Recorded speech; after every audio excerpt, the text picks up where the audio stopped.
our headquarters is situated in Adelaide, in Australia, and we are currently our product is Plexos. So it is a platform, a unified energy modeling platform that is currently, like, we are the leader in the market with global customers, almost 500 global customers, and a network which is constantly growing. As Henry already mentioned, we do have user group meetings. We do share a lot of experiences between our customers, and what we are also very proud is the customer retention rate that we have more than 95% customer retention rate, because our clients find the value and find in the services and trust our modeling capabilities and what they can actually do with Plexos.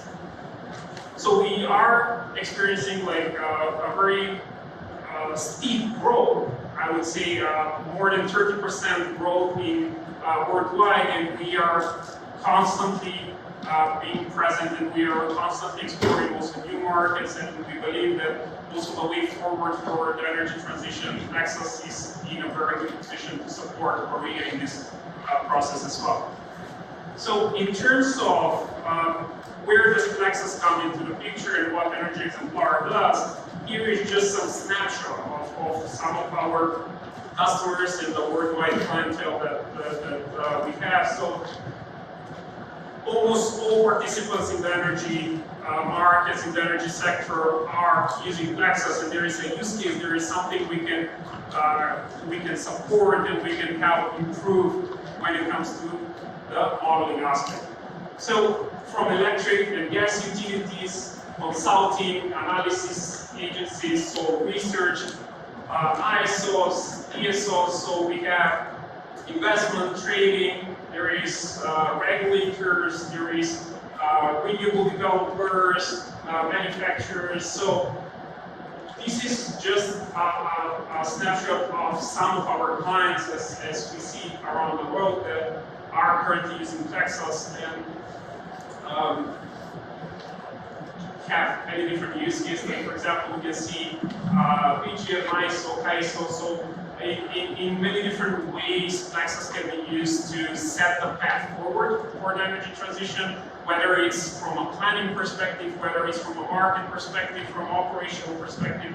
And we're going to see later in the slides why actually we have so many names here, and these are just a few of the names that are actually currently using Plexos, and what are all the capabilities that we can provide with our tool. So, in terms of an in-country mix, how would it look like within a country? We are proud to say that in Australia we have almost more than 90% of the energy market participants, energy sector are using Plexos. So we have a lot of different companies that are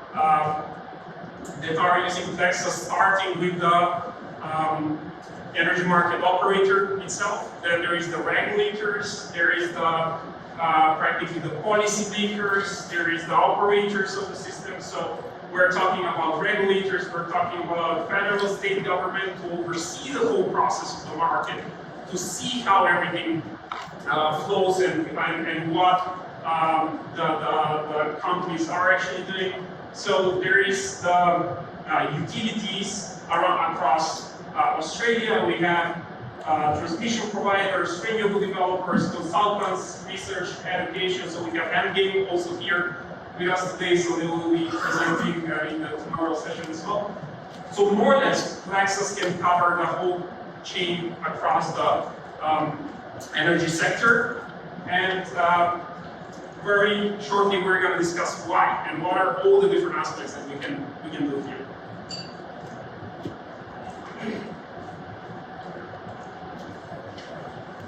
Okay, so Plexos is a unified energy modeling and simulation platform. Some of the strengths of Plexos and what we can actually do is, and what we do is a global co-optimization across many different commodities. So we can have different commodity types, different markets, different structures. And it can be the tool that you can use to go from one market structure to another, which I believe the state where Korea is right now, through simulation, through optimization, through modeling. In terms of the capabilities in Plexos and what we can model in the tool, is we can cover the traditional power sector. So we are modeling the technical aspects of the power sector. And there we model the power generation, we model the network topology, we model detailed hydro representation, we model the fuel and the fuel management. I mean, fuel has to become a big in the fuel management. How are we going to supply the generators? What is the optimal way of supplying the fuel? How we can cut costs? What is the cost minimal fuel supply methodology and strategy for a IPP, for a company, for a utility operating these units? And this is something we can model in Plexos. So on top of the technical aspects in Plexos, in terms of the traditional power sector, we can model the financial aspects, such as we can model markets, ancillary markets, capacity markets, even carbon markets coming further down the road, contracts, PPA contracts, bilateral contracts. We can model different kind of schemes like demand response and analyze, optimize, operate, and have this into a single tool. So, not just electricity, we can also model gas. We can capture the whole LNG infrastructure. So, from the gas field, the production, the storage, the import, the exports, contracts, pipeline, demand, so the whole cycle, not just on the electricity side, but the gas side can be modeled. Also, another commodity that we can model in Plexos is water. So in terms of water, again, we can model the infrastructure of the water, optimize, operate, plan on the long-term horizon as well.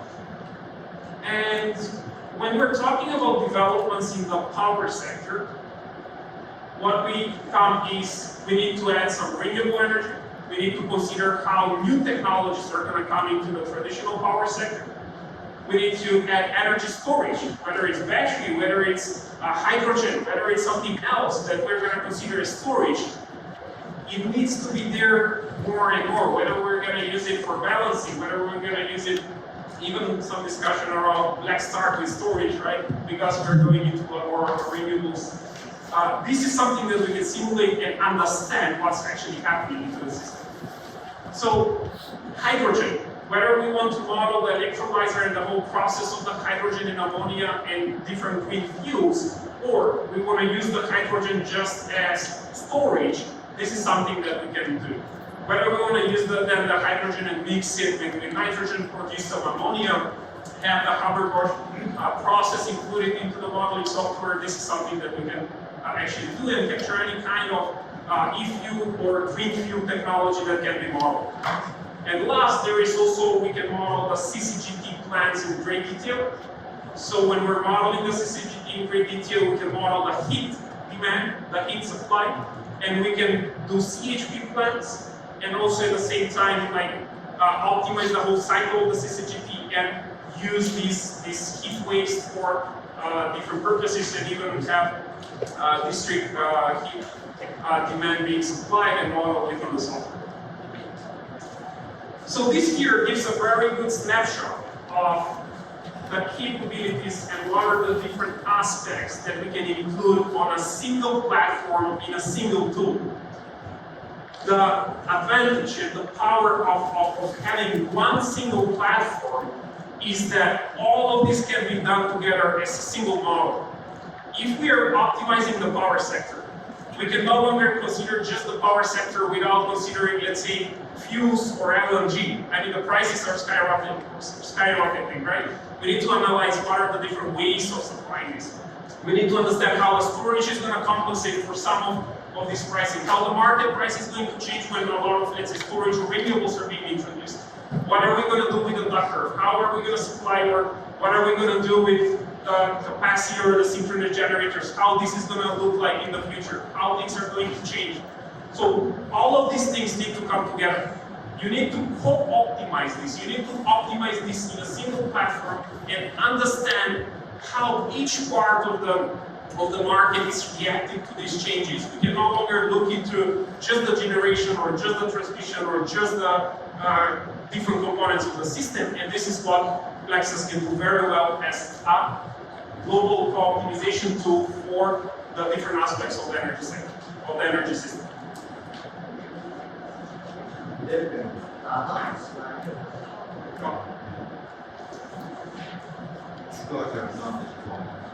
So when we're talking about optimization and the modeling aspects, we need to consider different horizons.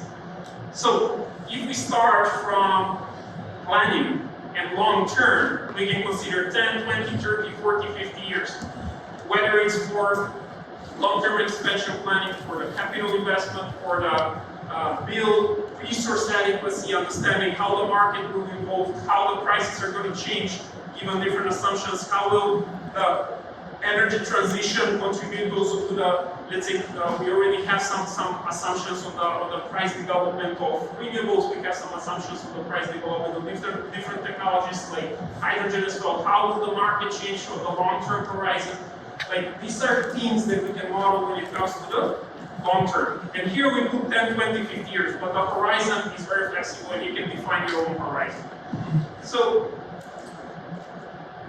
whatever when you're looking into the system, reliability plays a big part.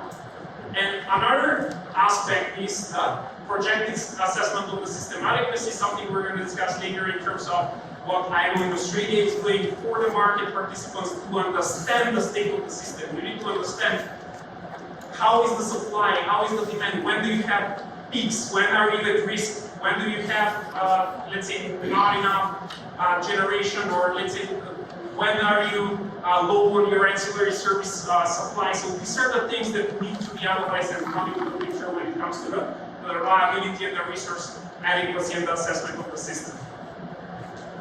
And then we can model medium-term and short-term operations. So on the medium term, we are modeling contracts, we are modeling limits, we are modeling constraints. So we need to capture storage targets, a detailed hydro representation of the storage, hydro storage, the batteries, the fuel contracts, 1 year, 2 year, 3 year contracts. So in order to model and to optimize this, if we have yearly contracts, if you have hydro storage levels on the 2, 3, 4 year horizon, 5 year horizon, this needs to be considered in a single step optimization for you to find the best optimal operation points of the system and to do the resource allocation. So whether it's from a system perspective, from a utility or from an operator where you want to minimize your costs, or whether it's from an IPP perspective or from a company perspective where you want to maximize your profits.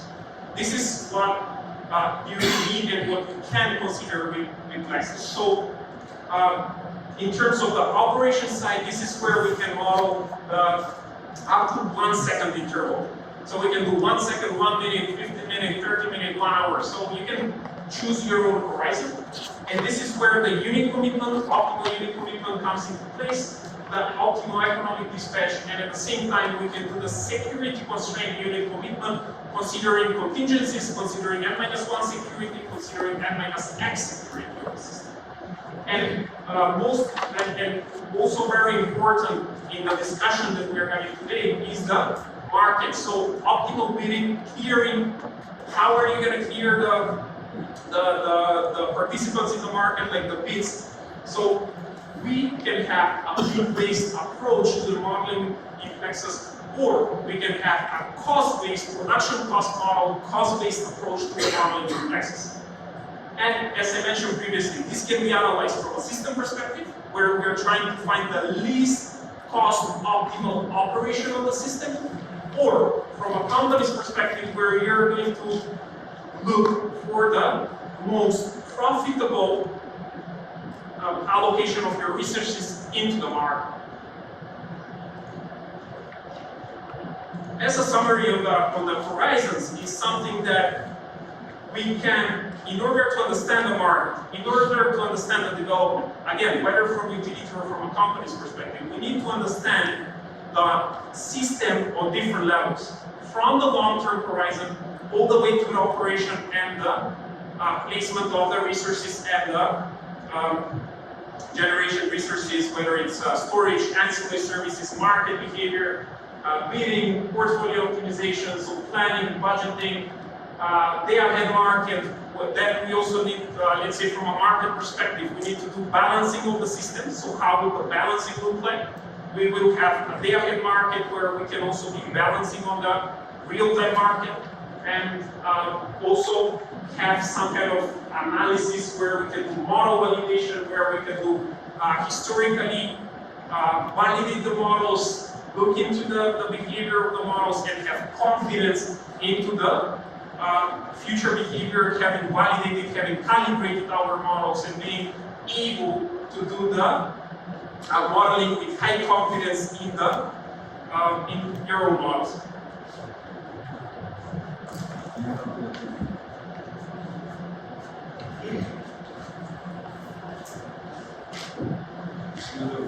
시간이 없어서 빨리빨리 하는 것 같아서 빨리 했습니다. 컴퍼니 소개할 때는 1999년에 원맨 컴퍼니로 시작해서 저는 그때 경제업체가 있었고, 그 원맨 컴퍼니가 자라나서 거의 그 다른 경제업체들을 다 흡수해버리고, 또 거기에 있는 많은 인력들이 이쪽으로 넘어왔어요. 그래서 지금은 거의 뭐 글로벌 넘버원이라고 해도 과언이 아닌 회사가 되고요. 그 다음에 그 소프트웨어의 특징이 하나가 올인 원이에요. 그래서 그 경제업체 같은 경우는 단기 툴, 공통 툴, 그다음에 컴플렉스 익스펜션 이런 것들에 대해서 따로따로 솔루션이 포장되어 있는데, 이걸 하나 사면은 실적부터 원통까지 다 할 수 있고, 그 다음에 이제 아까 가장 좋은 슬라이드가 파워할 수 있는 여러 가지 에너지 리소스에 대해서 얘기가 나왔는데, 시작되는 것은 파워에서 시작을 했어요. 그래서 파워에서 시작을 해서 파워에서 그 가스까지 확장이 됐습니다. 그래서 현재 만약에 그 발전소를 위한 가스의 디맨드 포캐스팅은 파워 모듈에서 나옵니다. 그 파워 모듈에서 나오는 가스 디맨드에 따라서 가스를 수입할 때 수입하는 거에 대한 물량에 대한 것, 그 다음에 유통에 대한 것에 대한 에셋 옵티마이제이션, 예를 들면 슈팅을 빨리 할 거냐, 늦게 할 거냐, 스토리지 레벨이 어디까지 올라가야 되느냐, 그런 어떤 가스 관련된 자산에 대한 옵티마이제이션은 가스 모듈에서 합니다.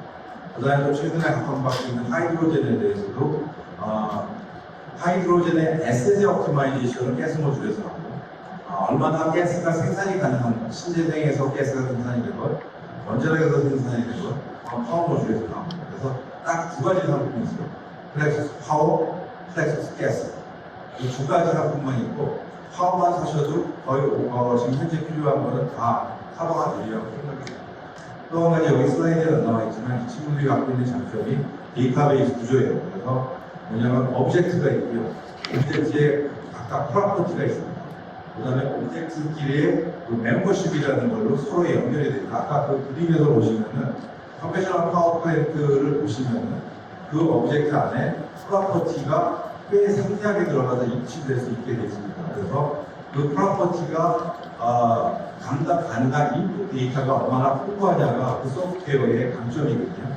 꽤 거의 모든 프로퍼티가 다 망라가 되어 있다는 게 장점이고, 그러면 컨벤셔널 파워 플랜트하고 예를 들어서 하이드로젠 이거하고 연결하는 것이 멤버십을 통해서 결국 SCED하고 그 다음에 그 옵티마이제이션 엔진을 통해서 멤버십을 분석을 해서 과연 가장 최적의 소득이 무엇인가를 찾아주는 수학적 모델이라고 생각하시면 됩니다. 또 한 가지는 다른 툴 같은 경우는 블랙박스거든요. 그 안에 내부를 보기가 힘들어요. 근데 이 친구들은 그 안에 매뉴얼들을 갖다 계속 추적해 가다 보면은 왜 이런 결과가 나와 있는 모든 펑션이 다 나와 있습니다. 그래서 블랙박스 툴이 아니라 언제든지 유저가 찾을 수 있으면 찾을 수 있다라는 그런 장점이 있는 소프트웨어이고요. 그 다음에 이제 또 한 가지 이제 가장 우려가 되는 거는 여기에 참여하신 그 모든 분들의 그 시각이 다 달라요. 그래서 뭐 예를 들어서 그 롱텀 플래닝이라든가 이런 쪽, 컴팩트 익스펜션 쪽, 거래소 쪽이고, 그 다음에 트랜스미션 플래닝 같은 경우도 한전의 관심사이고, 그 다음에 민간 발전에서나 공공 발전에서의 관심은 내가 발전소를 짓을 때 얼마만큼 이사 운영과 돈을 벌습니까? 일단 로금이 있고요. 근데 내일 주제에 많은 부분이 커버가 될 리지널 마켓이라든가 아니면 프라이스 비딩이라든가 리스크 매니지먼트라는 것들이 분당되면서 앞쪽으로 계속적으로 오고 있습니다. 이런 부분에 대한 궁금한 점이 있으면 언제든지 저를 컨택하셔도 되고 그 여러 전문가분들을 컨택하셔도 됩니다.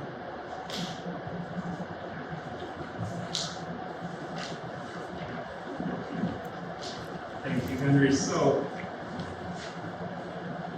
by now you have some idea around Plexus, around the capabilities, you have some idea about the modeling approach we can do. So now we're going to talk a little bit about the energy market model. So what are the different aspects of the energy market that we can consider, and what are the different aspects, and what do we need to include when it comes to modeling the energy market?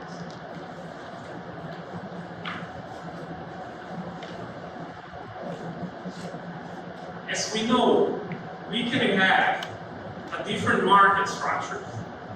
And I believe also whether we're going to start with a vertically integrated system, whether we're going to start as a single buyer model, or we're going to go for a fully liberalized market. At all of these stages, we need to consider the optimal system operation. We need to consider the operation, the planning, the cost efficiency, the reliability. So these are all the different aspects that need to come into the modeling. So when we start from a vertically integrated market, and here, of course, we have the utility being in control of the process. Again, Plexus can help integrate the whole process from the generation, the transmission, all the way to the distribution side. Whether it's from the planning, the long-term, the optimization, and the short-term. In a single platform, you're going to be able to do all the modeling needs when it comes to the system operator. However, we are moving into the market, so we are moving towards more liberalized markets. So more players come into the game. So we have different IPPs, we have generation, we have a more complex structure that needs to be operating, needs to be controlled, it needs to have regulation in place. You need to follow this regulation. You have rules, you have a structure where no longer depends on a single entity. And this is where modeling is even more needed to be able for each of these participants find their place in the market, understand the market, and be able to incorporate and have the regulation in place for the operation of their unit. Again, when we're going towards liberalized market, we have now an independent market operator, we have a system operator, and these are all different entities. And here we have LNG and different entities with the gas supply, and I believe here you also have a combination where you have companies that are part of the gas structure and together also having generation units into the system. So how do we actually, how are we able to provide the modeling needs, and how are we able to proceed in this kind of market with an optimal system operation in mind, and at the same time for the companies to be able to consider the market structure. So to be able to move in this direction, we need to be, there's going to come a lot of risk. There's going to be uncertainty. There's going to be whether we're doing contracting, whether we're doing PPA, whether we're doing bilateral contracts, whether we are investing in renewables, whether we are having some kind of storage. There is going to be a lot more uncertainty into the market that we also need to consider, and it can be a big part of the success and the profitability of a project, and also of the system operation further down the road. So we are experiencing transition to new technologies, green technologies. But all the market participants need to come together in this, of course, being together in a regulated way, fashion, and a controlled fashion to be able to participate in this open, liberalized market. And this is where modeling is becoming more and more important, because you need to cope with the risk. You need to understand the risk, and you need to be confident in the decisions that you make forward. Whether it's bidding on the market, whether it's investing in assets, you need to be confident and you need to understand what are the risks associated with your investment in this kind of new market structure. And not just that, once you have your assets, how are you going to find the best way to operate your assets? How are you going to find the best way to maximize your profits? And at the same time, what is going to be the way to the complete system operation as well?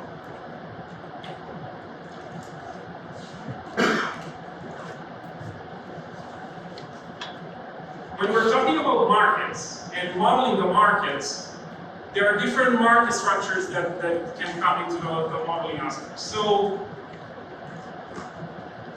we can start with separate markets. So here what we have, let's say we have an energy market theory, and we have the offers, we have market theory, and we have an energy schedule. And this is where participants can use and can actually do their modeling to understand this energy market behavior. At the same time, there can be an ancillary service market, there can be a capacity service market, and there is one way of doing a separate market structure where you're simply tiering the offers and with a tiering engine and have a scheduling based off of operation and allocation of these resources. However, we are moving in a domain where these markets can no longer coexist on their own. You need to consider that when you're bidding in your reserve ancillary service market, you're again affected on the energy market, or how are you going to distribute your assets between the ancillary service market and the energy market, and if there's a capacity market, or if there's a different market structure into the game. Let's say we have some structures, some countries where you have renewable market, green day-ahead market, a day-ahead market, term-ahead market. So we have many different market structures. So how are you to choose how you're going to participate in this market? So what we're doing, we're moving from this kind of more separate market structures and dependencies on just a single offer in this market space. We're moving towards co-optimized markets, where in a single market theory, you need to have your energy offers, your ancillary service offers. You need to come with the resource schedule, with the energy schedule, and here we're witnesses that there are some countries where, let's say, they introduce ancillary service markets to stimulate the introduction of storage into the system, where the storage can be actually participating in these ancillary service markets and provide services and stimulate this integration of storage into the system. And this is where modeling becomes very important, because we can no longer depend on separate market structures, and we need to think in a more co-optimized and market structure. How will the energy sector, how will the bids, how will the resources, how will the system change, how will it behave, what is the pricing structure, how will the price change, how will different behaviors into the system and different events into the system actually change the market behavior, how will the prices change, and so on.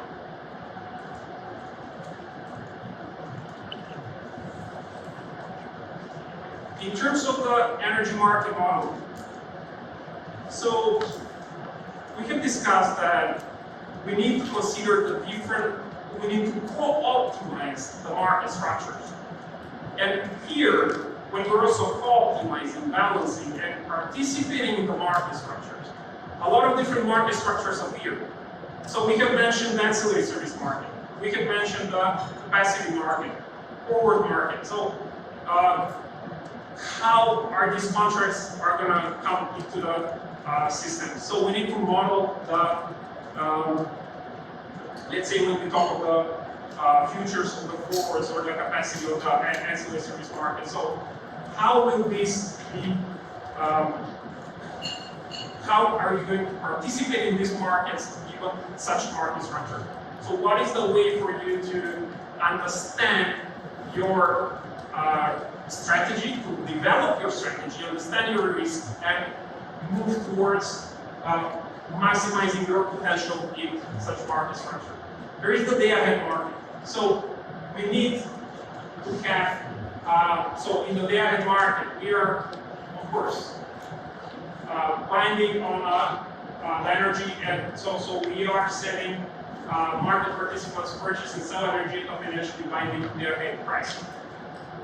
However, even on this day-ahead market, like given, let's say historically, in a traditional power sector where you just have very controllable generation, it's very easy for you to more or less, you have your gas, your fuel, it's very easy to control this behavior. However, here, now the question comes, how are the renewable generators behave, and how are the renewable generators going to participate into these markets as well?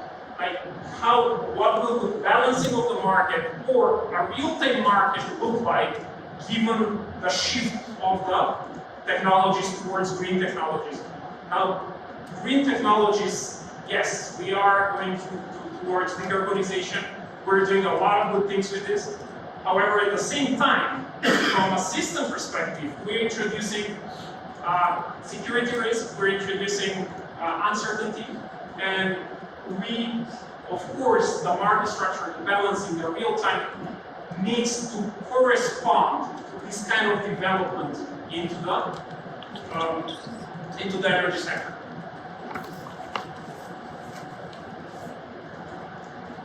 And this is, I believe, where now Korea is moving. We're moving to have this real-time market, and you need to be able to simulate this. You need to be able to simulate this, whether it's 30 minutes, 50 minutes, 5 minutes, the risk associated with the LNG prices, the risk associated with your renewable, let's say with your solar arrays, the risk associated with your wind and renewable resources. How is the storage going to play a big part? Whether it's like economically viable for the storage to be part of this structure, how is it going to be implemented?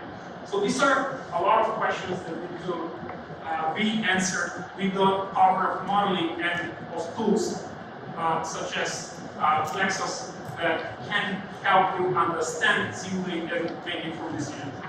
So what do we do and how do we model a market?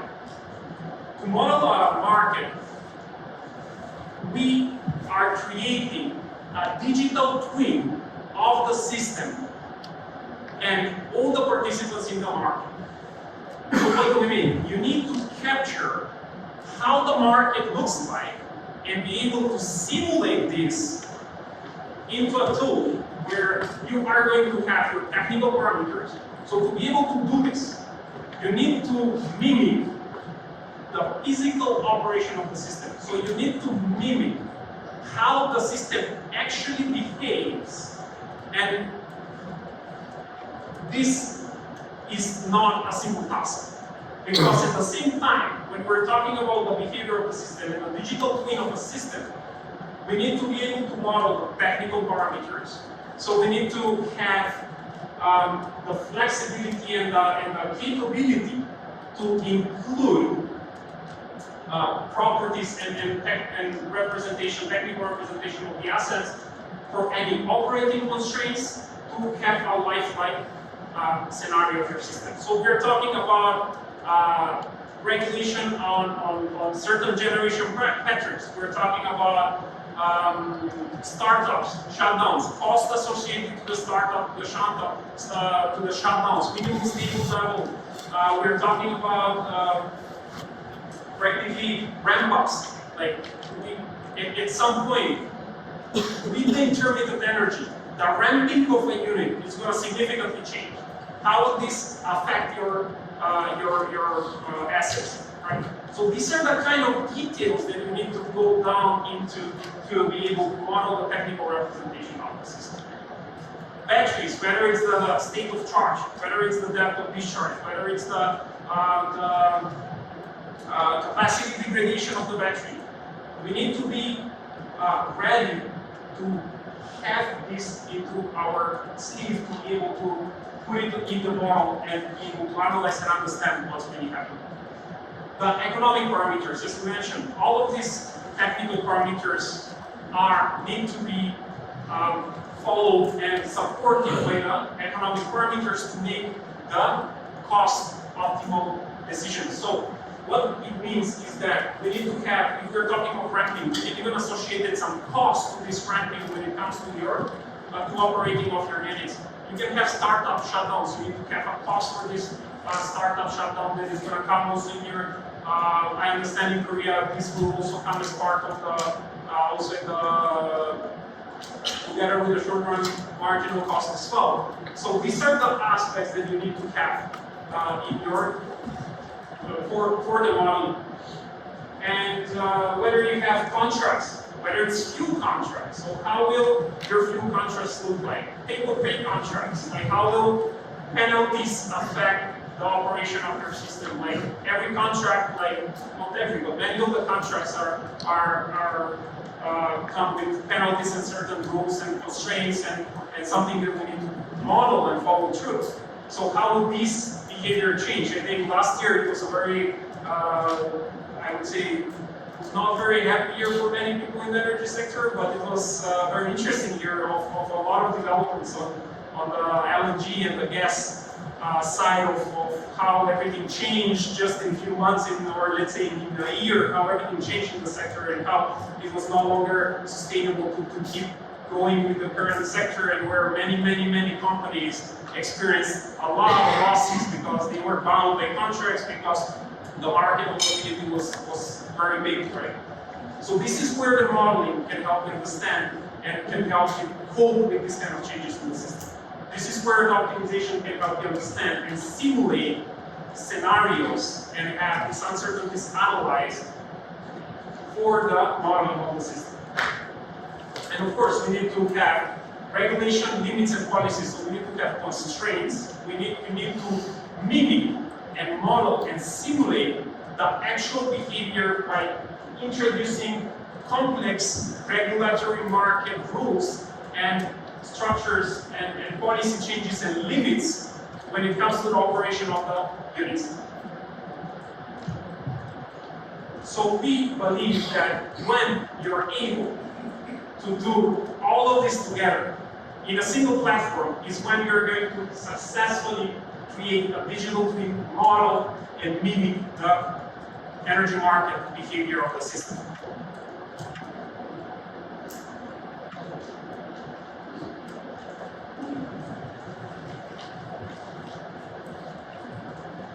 So here I can show one model of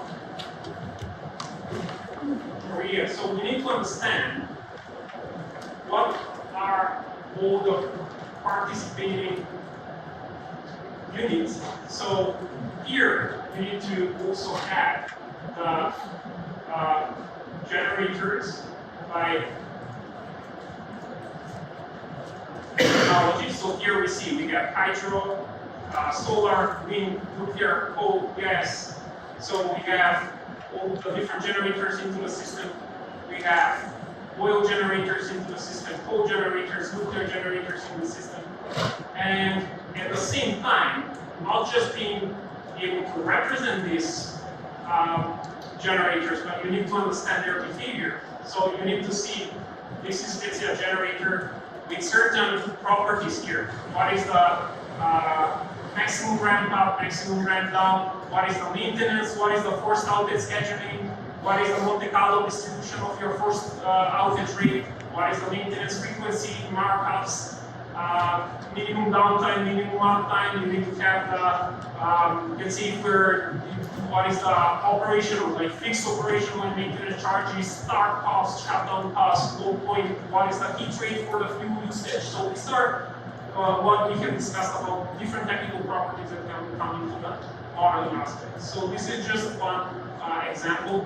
And if we look into the system, so here, for example, we have nuclear power plant where we similarly define the different properties, and we also have, let's say, regional. We can capture how regional the system of the, let's say, behaves in different regions and understand how the generation is actually shifting throughout. So this is, let's say, one data operation of the system, how this looks like on the Microsoft. So when it comes to the so here, for example, we also have let's say modeling association. So here, if we say like, okay, where is this power plant? So you have an actual digital twin. So we say, okay, we have the location, we have the properties, we have the behavior, and this is how we are going to model and how we are going to actually optimize and understand the behavior of the market. Okay. So this is a snapshot of our Plexus cloud, and it can come with a lot of advanced analysis, Power BI, and different, and a lot of advanced modeling capabilities, but also a lot of advanced analysis and reporting, which can be shared as well.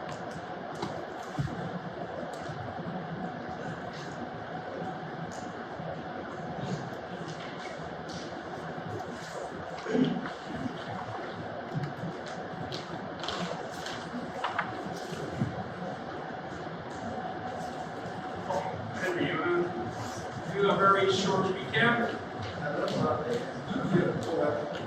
Yeah.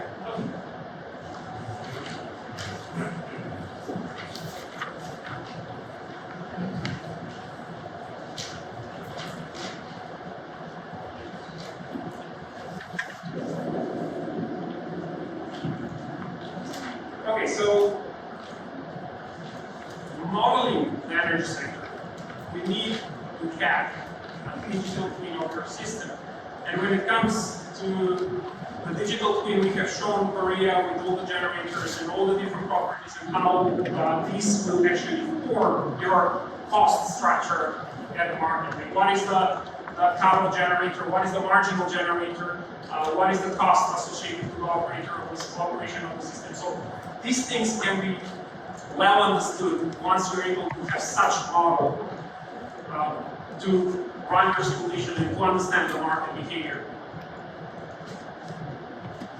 At the same time, transmission plays a big role in this model. So it's not just the generation or just the clearing of the bits in the system, but when it comes to the system operation or the system planning, the long-term strategy-making process, the renewable integration is where transmission comes into play. And we know very well that this can be a big part of the decision-making process and of the future developments of the system.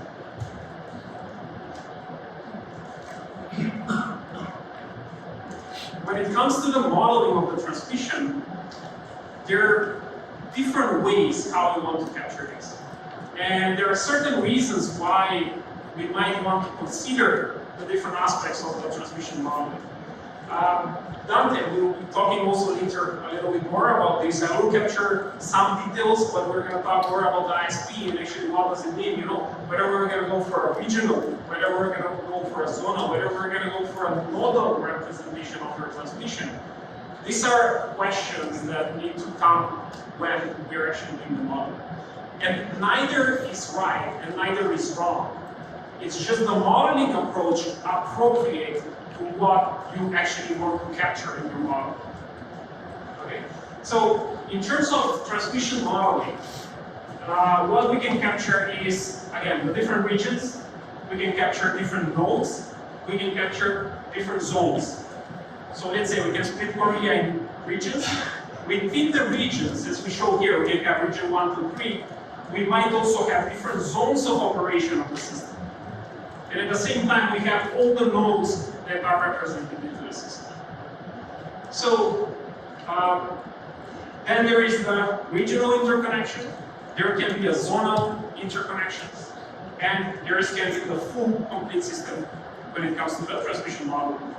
So we can model DC lines, AC lines. We can capture the transformers, interfaces, phase shifters, and being able to have this as part of the model.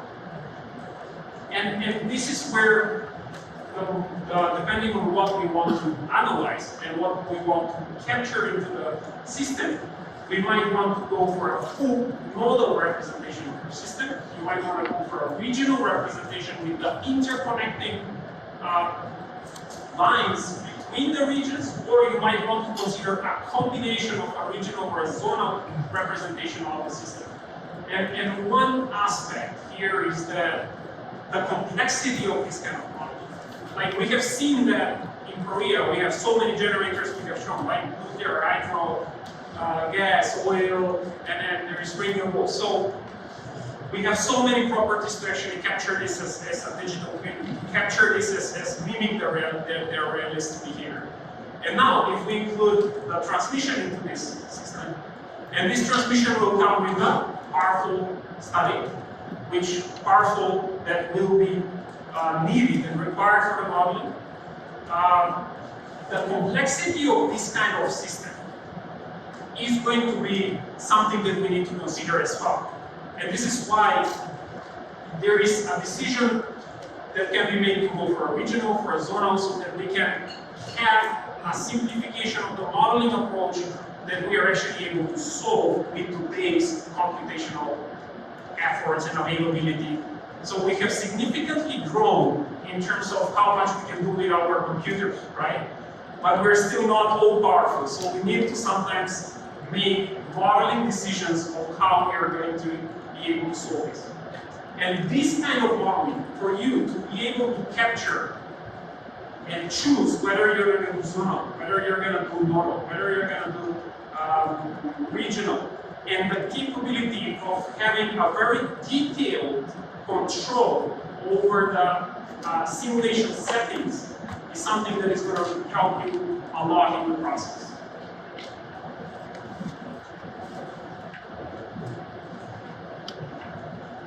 And this is what we talk about. Like, we have all the nodes here, and each of these nodes have a lot of generators to them, and we have 765, 345, we have 180 global lines, we have substations, power plants, so all of these will need to come into a system. However, the approach here is that, again, this can be separated in different regions. It can be analyzed together. It can be analyzed individually.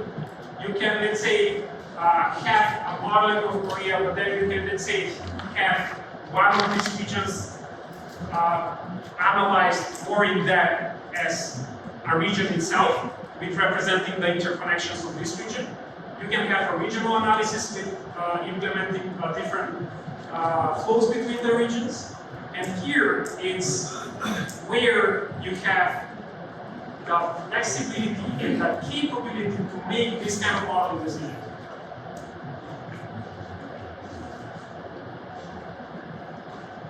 So doing advanced transmission modeling will help you understand the dynamics and the flow and how the different regions behave. And if you go to a nodal representation of the system, you will also get the details where you're going to understand where the congestion is happening, which are the lines that you are going to,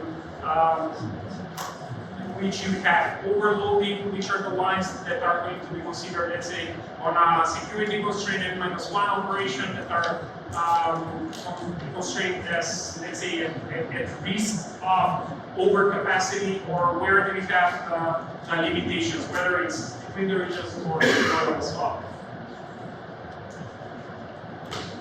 So we have the generators. We have the generation side of things, we have the transmission side of things, and how are we actually operating the system is that we need to do an optimal unit commitment. So we're solving an optimal unit commitment problem of allocating the available resources to be able to meet the demand. And this is a very, so to say, cost-driven approach where we want to minimize the system operation. So simply by on and off decisions of which of the generators will be generating, depending on their associated costs, we are doing an optimal combination for the generating units across the given horizon. So we are optimizing the decision making, so a decision of which generators are, what is the cost optimal way of operating these generators. A very simple example here that we are going to first consider the best cost optimal generator to run these unit commitment models. However, at the same time, for this unit commitment problem, and what we have discussed previously, that we have a complex structure of a lot of regulatory limits and a lot of technical limits into the system. Congestion lines, and practically we are not supposed just to make a decision on the generation without considering the limitation factors. Because even if we dispatch everything the way we want, if this is not feasible, if this is not possible, then we haven't done a really good job, right? I mean, we're dispatching the units, but there should be a way for this power to reach the consumers. And this is where practically we need to reach a feasible solution, and we are actually limiting the physical behavior of the system through a lot of constraints and a lot of detailed properties. And here we are actually minimizing the total system cost with respect to this feasible solution of the system. So what do we mean when we talk about all these different aspects? And what are the decisions that we can actually make in optimizing the system itself? So here we have a simple example. We have some gas turbines, we have steam turbines. So each of these units come with their own property. Minimum uptime, minimum downtime, what are the costs associated, what is the minimum stable level. So you need a tool that will actually consider all of this. So these are just some of the properties, but there can be many more properties here that you can consider and make the unit commitment decision when it comes to the operation of the system. So let's say we have a minimum downtime. So if we decide to switch off a unit, how much is going to cost us to actually shut it down, keep it at the minimum downtime, then start it up again after the minimum downtime because there is a need somewhere, let's say here, right? So how much is this going to actually cost? Is it more optimal for you to keep it at the minimum stable level rather than shutting it down, right? So these are the kind of decisions that can make, small decisions that can make a big difference. And when you add up one generator, another generator, another generator, so you need to make a most optimal decision with a very detailed technical representation of a physical operation of your system.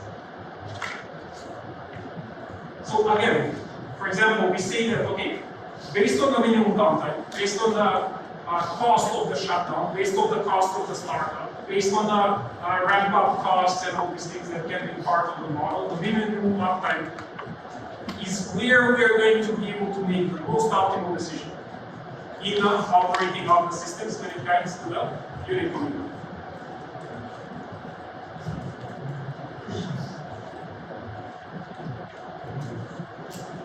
And slowly we're building up. I mean, we start with the generation, we add the transmission, we add all the properties, we do the unit commitment, so we can run this, we can get the results out to understand the best, most cost optimal behavior of the system and our unit. So whether, let's say, so from a system perspective, we're going to get the total cost optimal system from a portfolio perspective as a company, you can again model, let's say, the maintenances, the outages, the behavior, the participation in the market. You can do budgeting, you can do scheduling, you can do profit maximization. So there are these in terms of optimization. You can look and you can model in terms of the system perspective or the cost optimal system operation, or you can do also from a company's or portfolio perspective to do the portfolio optimization, fuel management, whether it's again for profit maximization or cost optimization. So these are the different aspects when it comes to the modeling. And now we come to what we have discussed. We can do the unit commitment, but at the same time, it needs to be a feasible unit commitment model. We need to consider the transmission, and we need to be able to analyze the congestion. We need to be able to consider the congestion when it comes to doing and making the decision on the unit commitment model. Okay. So practically, in Plexos's solution, we have a power flow. So it says DC will be a power flow where we can also model the losses, we can model the behavior, we can understand the congestions. And this is just some snapshot of the results. Here we get the price, the shadow price, which we can actually call a congestion price, as what is the price for an additional megawatt that is missing out from this congestion in the system. And we can understand what is the line loading. We can understand practically how many hours our system and the lines are being actually congested. So where is the congestion? So we have, see here, we have so many lines, but then we can understand where is the congestion, each line, how many hours, how much is the loading, what is the loading in the other lines, how is this happening? And this is a very important aspect when it comes also solving the unit commitment and also solving the optimal operation of the system. And also when it comes to the long-term analysis of the system, it's where we're going to understand how will the transition of technologies affect the congestion and how will the congestion change with the new generators coming into the system. So to mitigate some of these risks, and something that actually we're already doing in almost every system, right? Yes, we can do the unit commitment, we can dispatch the rules, but is that enough, right? Is it enough just to dispatch and make sure that we're going to be at our maximum? It's not enough because we need to respect the security of supply. We need to have an N-1 and even maybe a -2, or even maybe some countries go to the extent of analyzing even in -3 to be able to have this kind of stability of supply. And this is what you need when you're actually doing the unit commitment, at least to have the capability to do the unit commitment with the security constraint in mind. So security constraint, we need contingencies, N-1 contingency, N-X. Or, at the same time, you need to analyze and be able to understand if you want to understand specific contingency scenarios.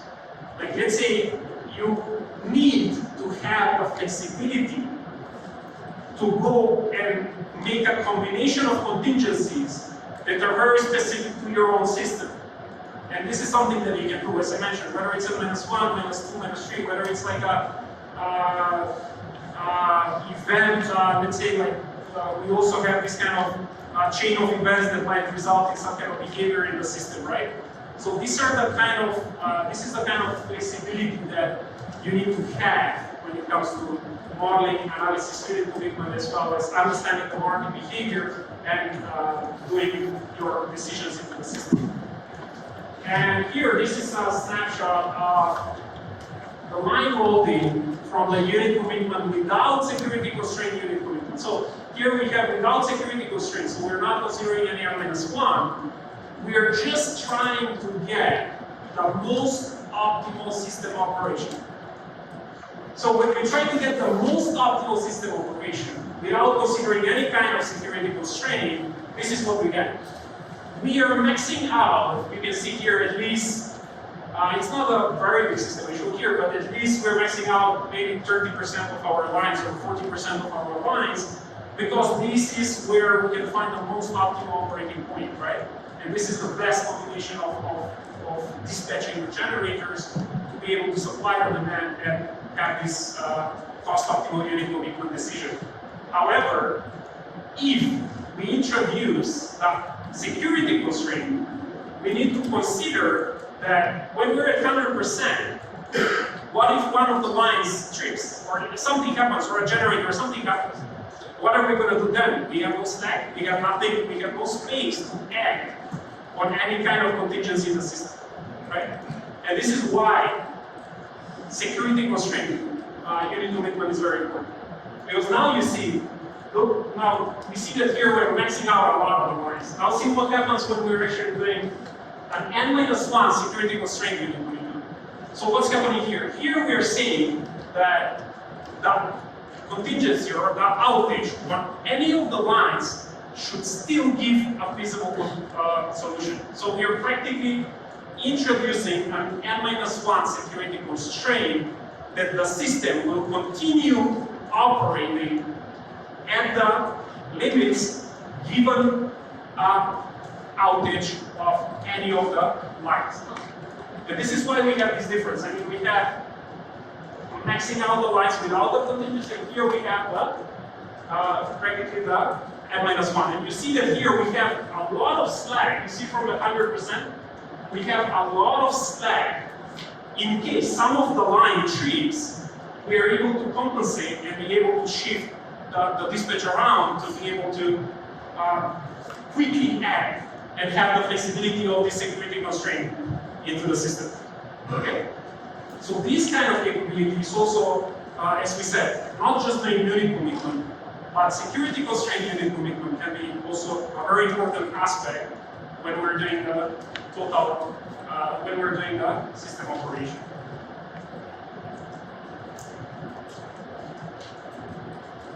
So here I just want to give one example.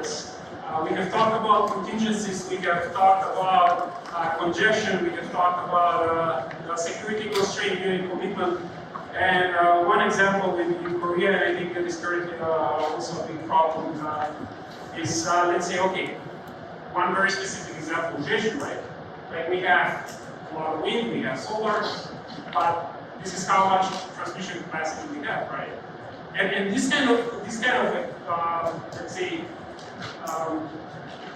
this kind of events is what you need to be able to easily simulate, analyze, and understand the effect of the system. You need to understand how will this behave in, let's say, 1 week, 2 weeks, 1 month, 1 year down the road. What can we do in terms of planning across the system? Like how can we mitigate some of these risks?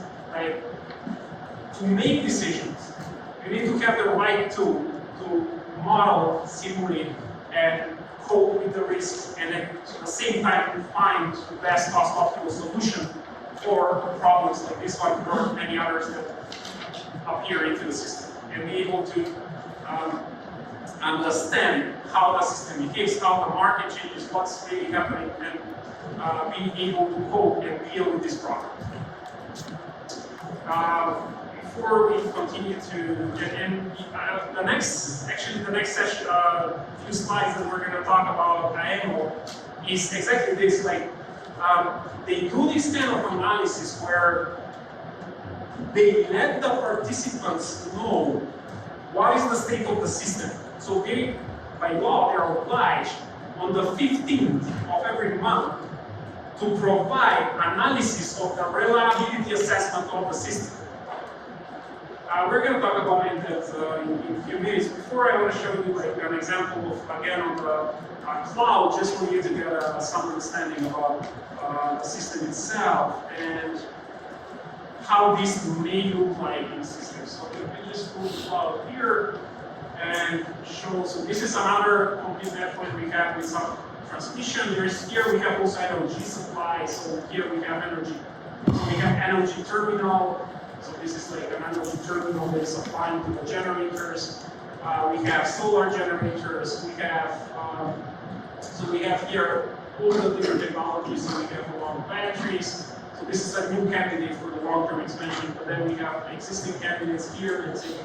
This is also a new battery. That's the existing candidate we have here. We have solar, wind, oil. Here we have some hydro. So we have a very combination of many different products, so many different technologies here, and how everything fits together. So what you see here is, again, we are running, so this is a short-term operation with a basis. And then we understand what is the dynamic of the system. So you see, now we understand the contingency. Here there is one contingency happening. Okay, so then we understand, okay, this is the line loading. So how much are the lines actually loaded? So now the contingency was here. It's no longer here, but it's just here against the line load system. And then see, now we have a contingency here. So we actually understand the complete week-ahead operation of the system having a very good replica of the physical system operation in Plexos ESA complete model. So here we have also some hydrogens and electrolyzers, so this is a very comprehensive model that has a lot of things. And as I mentioned, it's not just electricity. At the same time, the supply to the generators here is happening from an energy network. So we have a network which is being supplied from a platform, and practically we have storage of energy, we have all the different costs, and all of this is linked together in a co-optimization model that we can understand the behaviors and see how. And here we can see visually. So I'm just showing this briefly because we can go into very details of how this looks like, but I don't think we have the time to do that today. But this is very visually, okay, where is the generation, where is the congestion, how is the energy supply coming, so what's really happening, how much, so this is, let's say, hydro, how much hydro is in, how much the batteries contributes, what is the loading of the lines, and so on.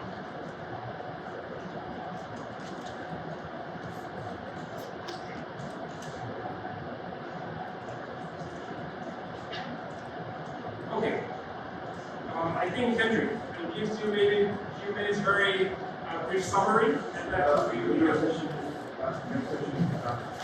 No, we have a little bit about MT, but this is going to be like a new cycle, so maybe you can conclude this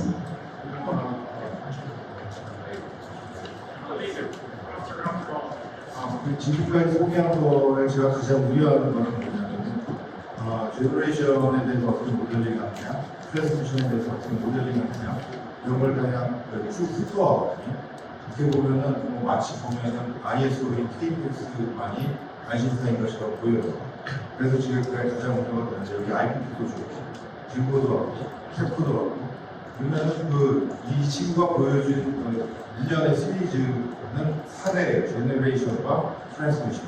거기에 대해서 수요에 대해서 봤을 때, 리뉴어블에 대해서 봤을 때고요. 그런 것들에 대해서 시간이 지나서 다 보여드릴 수는 없지만 각각의 것들을 보면은 그 중에서 내 퍼스펙티브에서 내 발전사업자의 퍼스펙티브에서는 과연 그런 과정 중에서 무엇이 어떻게 꺾였을 때 내 리스크는 어떻게 되고 내가 돈을 얼마나 더 벌 수 있고 이런 것들에 대한 분석들을 여러분들이 따로 하실 수가 있습니다. 예를 들면 단전에 트랜스미션 플래닝 팀에서 그걸 보시면은 아까 보여줬던 컨제스천의 데이터들을 쭉 볼 수가 있어요. 컨제스천 암호를 볼 수가 있고 그건 하나의 사례예요. 그것에 대해서 깊이 파고들어서 모델링을 하게 되면은 어느 라인에 대해서 언제쯤에 업그레이딩이 필요한가에 대한 모델링을 하실 수가 있고요.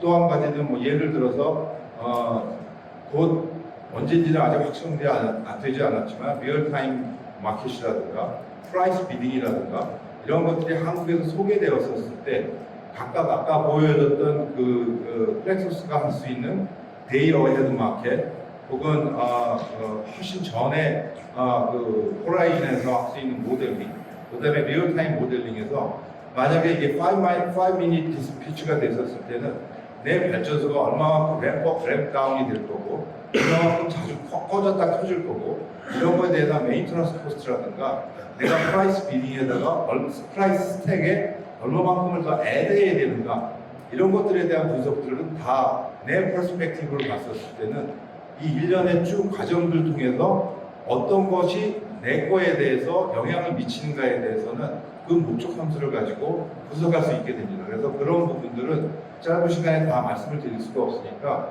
자신의 시각에서 무엇이 필요하다라는 것이 생기시면 언제든지 컨택하시면 설명해 드리도록 하겠습니다.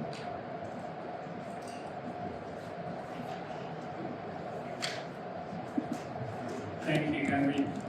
And maybe just 2-3 minutes you can put it out. Maybe take like you don't have to get up to the spot. So we're gonna talk next about like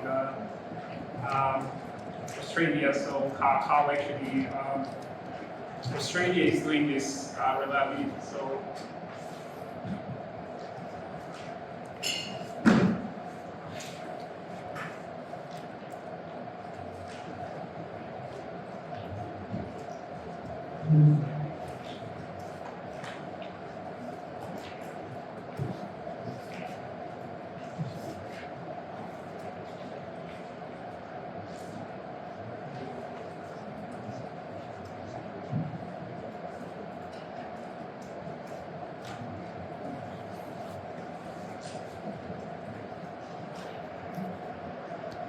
Okay, so let's proceed. So this is the last part of the presentation we have.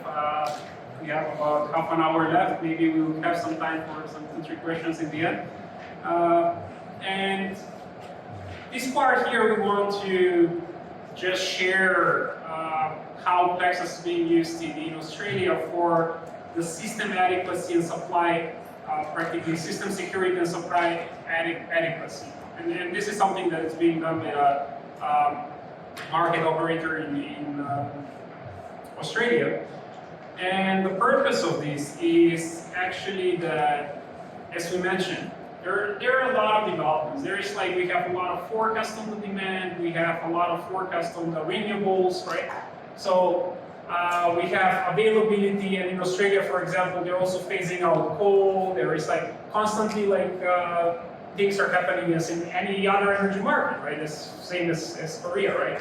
So dates are shifting, things are changing, like projects are being like constantly built, let's say, to replace some of the units and so on. So there, I just want to say that there are many different aspects and factors that are changing and are dynamic throughout this operation of the system that will affect the system behavior. It will affect the system, the availability of generation, and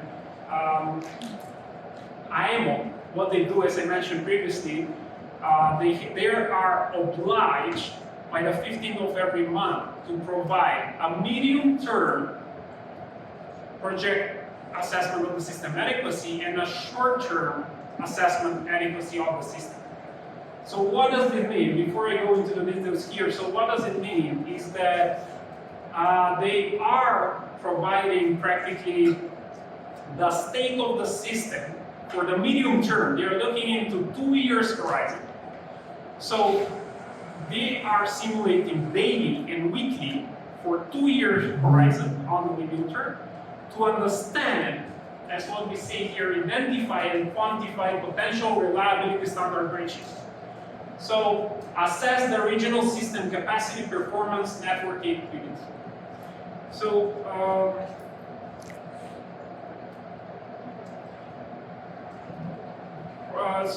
what are the different aspects that are being provided by AEMO here is that we need to understand what is the availability of the demand, what is the forecast, so when is the peak power happening, what are the weeks where, let's say, we have some assumption of let's say, some low hydro inflow, for example, or we have some assumption that some of the weeks there is low wind penetration at some of the sites in the system. We have some solar. We have a lot of different developments that AEMO is informing all the participants of how the next 2 years look like in terms of the system reliability. And here is where Plexos helps. So actually, if we go into the details, let me try to zoom in on this one, is that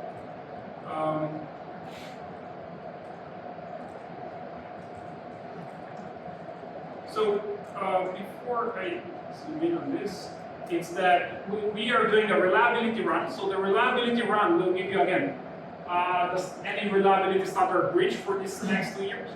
And we are doing also loss of load probability run. So this is the two scenarios, these are the two simulations that are being done.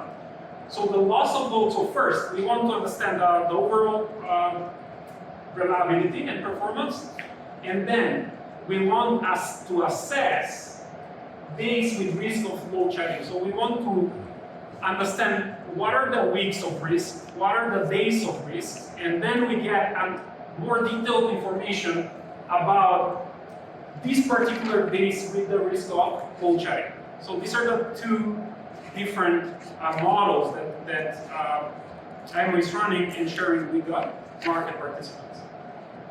So as we mentioned, on the medium term, we are running a 2-year horizon starting the following Sunday. So on every Sunday, we are kind of running this, and in the middle of the month, this is being shared. So frequency of run weekly, so we have what comes here as very important is how we're going to structure the forecasts into the system, how we're going to have the uncertainties being considered. And when we're talking of the reliability, what we're doing here is a lot of Monte Carlo sampling and simulation, because we need to develop a lot of scenarios and a lot of samples for us to understand the behavior. Because as you saw in the cloud, in Plexos, we have the forced outage rate probability, right? We have the maintenance frequency and rate. We have many different aspects that need to come into place, the availability of these generators. And the forced outage rate needs to be simulated randomly, right? So we have a random distribution of this forced outage rate based on some inputs. So all of these things, and this is where we have a lot of sampling done with Monte Carlo is something that Plexos can actually support as well. So it is a half-hourly resolution, and here we have practically a different demand traces being used. So we have the heat rate fuel plus the short-run marginal cost. So probabilistic assessment of the forced outage over the multiple simulations. So this is what I refer to. We are creating a lot of simulations to randomly generate different patterns of these forced outages to be able to understand the behavior of the system. At least 8 historical weather traces correlated to demand traces. So again, not just on the Monte Carlo sampling for the outages, but at the same time we have uncertainty introduced around the weather metrics, like the irradiances, the winds, the hydro inflows, and how this would look like, right? So these are all the different aspects that go into the system as well. And so, I mean, this goes on. I just want to capture the essence of what are the things that we are trying to consider here. In terms of the solution and what are we providing is that we are assessing the level of the unserved energy and the likelihood of reliability standard breaches. So we are running, and on the other side, what we're doing is assess the base and the highest risk of the load. So these are the two runs we're doing. Convolution of the load. So these are the type of the run. So let's look into the outputs. So what are the outputs? Here, we are getting low reserve conditions. So forecast of the low reserve condition based on the expected annual unserved energy. So we have unserved energy, distribution of unserved energy for each day in the horizon. So how will the unserved energy look like? What are the weeks, weekly, let's say? What are the weeks of at high risk? Interconnector transfer capabilities. So here we are looking at, okay, given network outages for the use in the LLP run. So we are introducing the capability and the availability of the interconnecting transfers to do the reliability studies, right? We have network constraint impact. So when and where network constraints may become binding on the dispatch of the generation or the load. And this is something that we discussed in the congestion. So it doesn't have to be the congestion. There may be some other rules that we can model. But we need to understand when are we reaching the cap or the maximum of this, and how is this actually affecting the system, right? So we are doing any binding validation constraint that occur during the modeling. So aggregating the capacity for each region. And in the next slide, I'm going to show you. So this is on the reliability run, and on the LOP run, we are mostly focusing on the probability of the loss of load on any given day. And the results will focus on the highest risk days in the system. So if we now look into how they're actually doing the modeling, the representation, and if you remember, I have discussed earlier that the modeling approach is also plays a very big difference, and also like how you're going to structure this.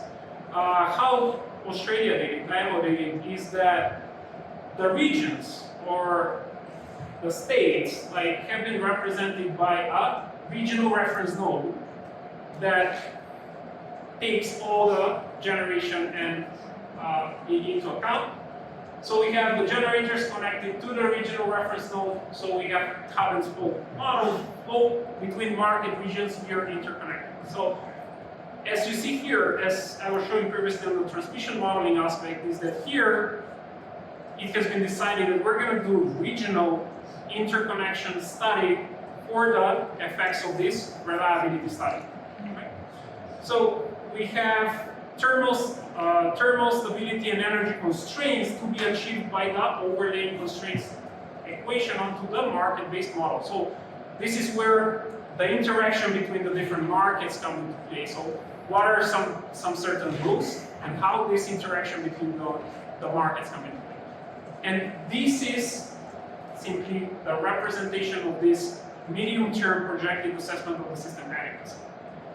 Again, this doesn't mean that this is the only way. It doesn't mean that it is the right way or the wrong way, right? It's the way it has been done in Australia, and it is currently being used. And depending on the size of the country, depending on the complexity, depending on what we actually have in the system itself, using and having the flexibility and the capability of tools like Plexos can help you develop your own modeling capability and process similar to this or different, practically depending on the market structure that you have in Korea as well.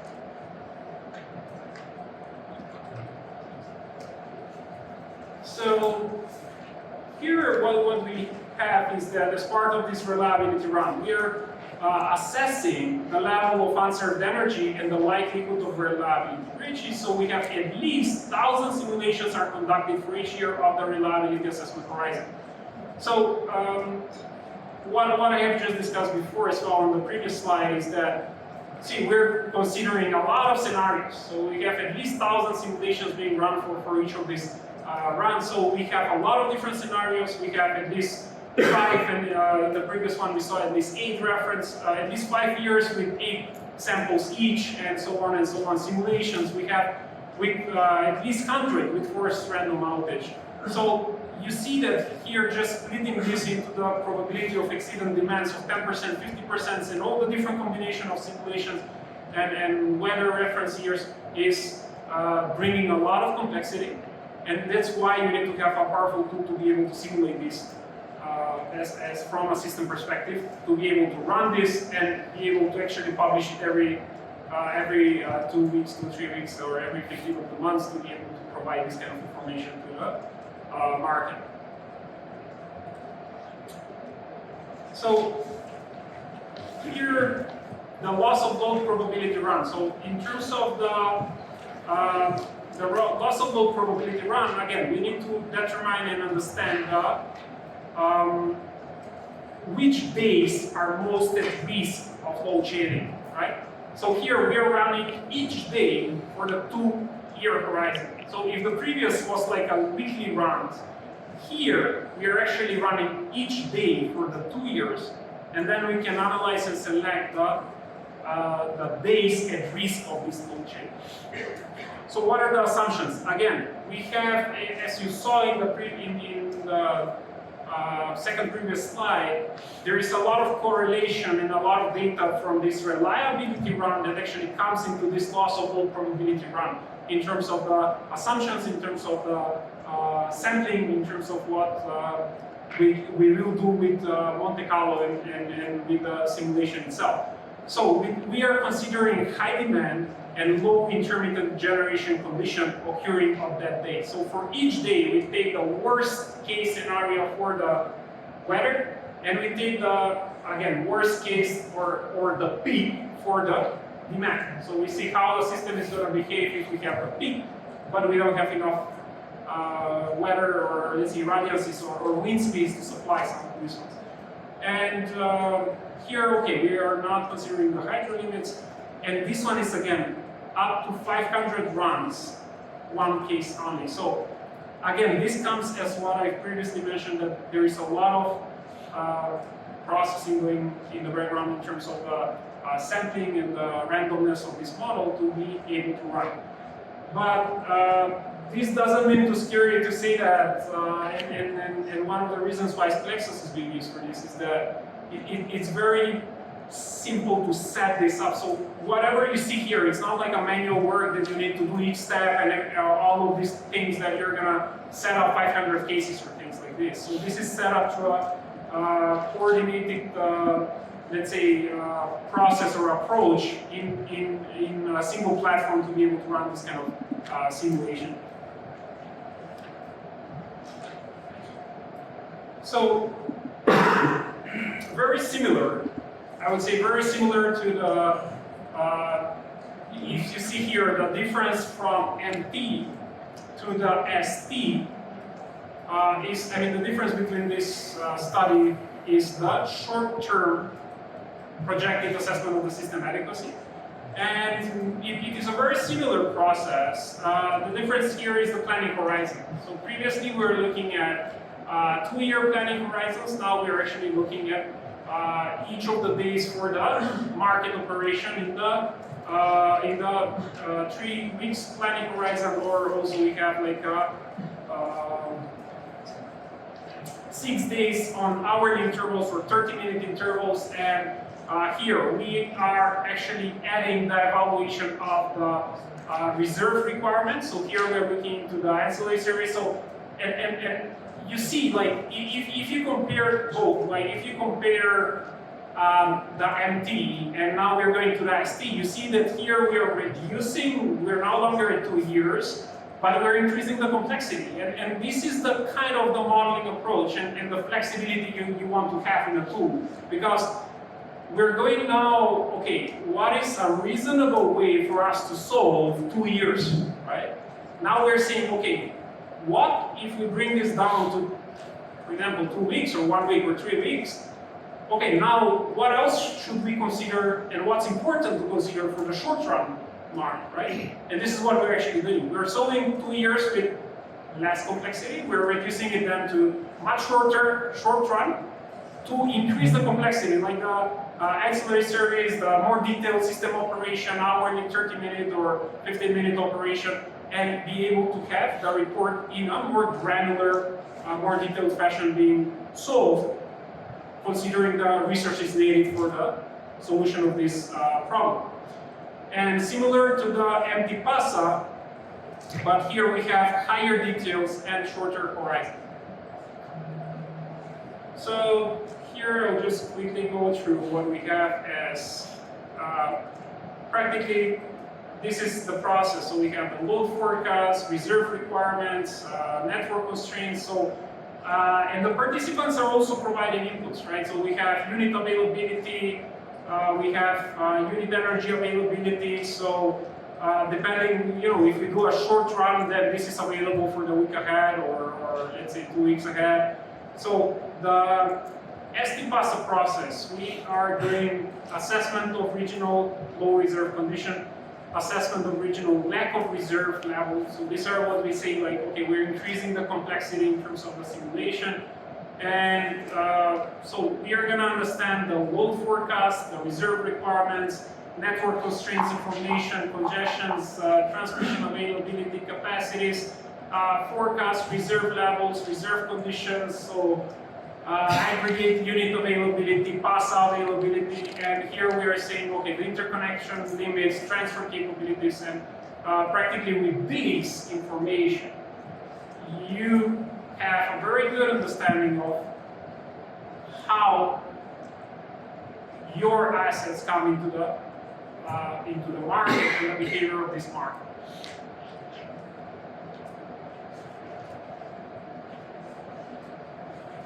And as my last slide is why Plexos is being used for this. I think I have already discussed and I have already covered this part. Just a few words around this is that it is easy to configure the data formats. It is customizable. As I mentioned, I have thought that we have thousands and thousands of simulations. We have Monte Carlo, we have, and then, you know, when you think about it, you're like, oh wait, oh my God, that sounds complex, right? It is complex, done in a simple way when it comes to the modeling itself, through an interface where you're gonna actually have a lot of customizability and you will be actually able to do this kind of very advanced modeling with reasonable effort. So here we can introduce a lot of different policy scenarios, and also it's not just like the so to say the effort required to model such complex scenario. It's also the capability and practically the capability of the tool to be able to do a lifelike unit commitment property. Because today we have covered the generation, we have covered the transmission, we have covered unit commitment, security constraint unit commitment, congestion analysis. So when all of this comes together, it's where you're going to actually have a lot of flexibility in the modeling approach that you're doing. And of course, there is a lot of advantage. So Australia is using our cloud, where it's very easy to share the information, the reports. Let's say you're the modeling level of engineers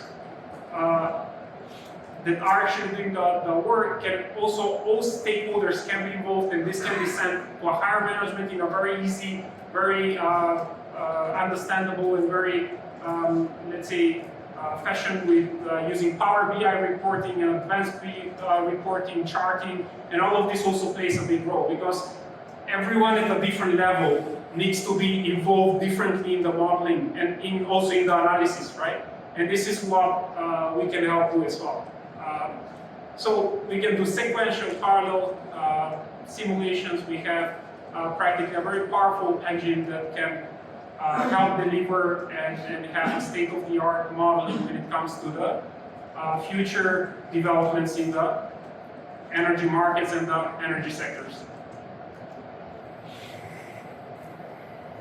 All right, thank you. So.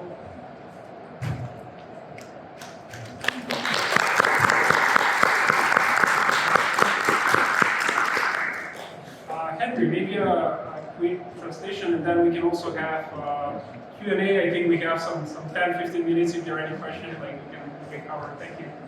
제 생각에는 써머리는 필요 없고 뭔가 좀 내가 추가적으로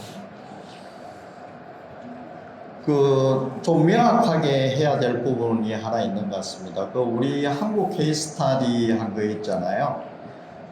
저거는 IEA에서 작년, 재작년에 우리 산업부에서 IEA에 펀드를 줘가지고 송전망하고 그 다음에 신재생의 영향이 어느 정도 되는지 연구를 했었거든요. 작년에. 그때 데이터가 들어갔고, 그 당시 애경련하고 저하고 전력거래소의 조강욱 그 당시 본부장이 어드바이저 역할을 했습니다. 그 자료는 여러분들이 국제에너지기구 IEA 홈페이지 들어가면 그 레포트를 받아보실 수 있으니까요. 필요하신 분은 그렇게 하시면 될 것 같고, 나머지 부분은 Q&A로 하고, 그 다음에 맨 제가 코멘트 할 부분은 좀 나중에 패널 디스커션 때, 유즈 케이스 포함해가지고 좀 하겠습니다. 정리할 건 없고요. 가장 제가 계속 우려하는 것이 왜 파사에 보여줘갖고 그냥 관심도 별로 안 되고 거래소가 아니냐. 이게 그 한가에 좀 상징이 있는 게 2년간의 파사 돌리고 2주간의 파사 돌리고 그걸 갖다가 호주의 거래소가 오픈을 하는 거거든요. 모든 마켓 파티스트한테. 그 얘기는 그 안에 데이터도 다 들어가 있고 그렇게 됐었을 때는 내가 2년 안에 언솔브드 에너지가 있었을 때 내가 어디다 커피스티를 더 집어넣을 만한 찬스가 있느냐? 언솔브드 에너지가 난다는 것은 프라이스가 튄다는 얘기입니다. 아니면 2주 안에 뭔가 인터미턴트에서 문제가 발생했었을 때는 내가 내 거를 어떻게 오퍼레이션을 해야 되는지 그거에 대해서 프라이스에 대해서 어떻게 내가 대비를 해야 되는지 리테일러 같은 경우는 프라이스 튀니까 그 부분에 대해서 컨트랙을 어떻게 내가 막아내야 되는지 아니면 제너레이터를 내가 미저블에다 더 할당화시키는 게 나을지 여러 가지에 대한 암시를 주고 그 데이터를 가지고 자기가 플렉소스를 돌리고 다른 시뮬레이션을 돌려서 자기의 찬스와 리스크 매니지먼트에 대해서 보여줄 수 있는 찬스를 준다는 데 좀 의미가 있습니다. 그거가 간단하게 제 코멘트고요. 그 다음에 뭐 질문이 있으신 분은 질문을 받도록 하겠습니다.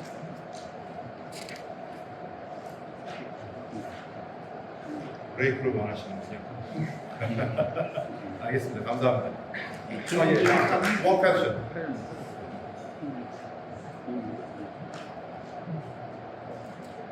방금 설명해 주신 호주 케이스에서 데이터를 공개한다고 하셨는데 2년짜리, 2주짜리 어떠한 방법으로 모든 플레이어들이 확인할 수 있게 공개를 하는지 좀 구체적으로 설명 좀 부탁드립니다.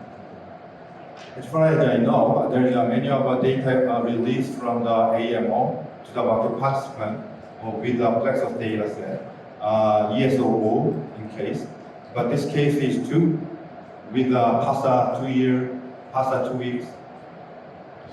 What kind of format? Short term as well as mid-term data of the Yeah, so this one here is published more as report. So it is practically there is like a process document where you can find the whole process of the inputs and the outputs and how everything fits as availability. So whatever data is being published through the models itself is still there. But in terms of this front, you are getting a report that you can download from the website of the AEMO for the purpose of this study. So here you have these reports, here PASA reports, and then you are able to directly download and you have this information being provided in terms of what's being shared. So in an Excel file you have here the results, the analysis, and what does it mean. I mean, you have also a help guide how to use this. But more or less you see that the data is available and shared with the participants as part of what this analysis does and how does that look like. So you see this is the MT PASA report for March 2021, for example. It is an Excel file, but in case of ESOO, it is published by Plexos data set. The published Plexos data set is the ISP model. ISP model. Yes. Because this one, I mean, also there is a reason for that, because this one depends a lot on inputs that change daily. So let's say the ISP is being done as a 2 yearly, like every 2 years you get a model, right? But when it comes to this MT PASA, as you saw, the developments of this model and the input and all the data is changing daily and weekly. And this is why it's practical to actually have all this ISP model being publicly shared, but this is something that is dynamic and kind of a work in progress daily, you know. And this is where all the results are being shared. You're able to access all the details, but the model itself is still like 그러니까 이 제품이 호주제라서 뭐 잘 쓰는 것도 있지만, 그러니까 플렉소스 데이터셋으로 발간이 되는 거는 ISP 계획이라는 거에는 플렉소스 데이터로 나가고, 나머지 같은 경우는 엑셀 시트로 다 인풋 데이터하고 리저트 데이터가 제공이 됩니다. 또 다른 질문 있으십니까? 하시면은 브레이크.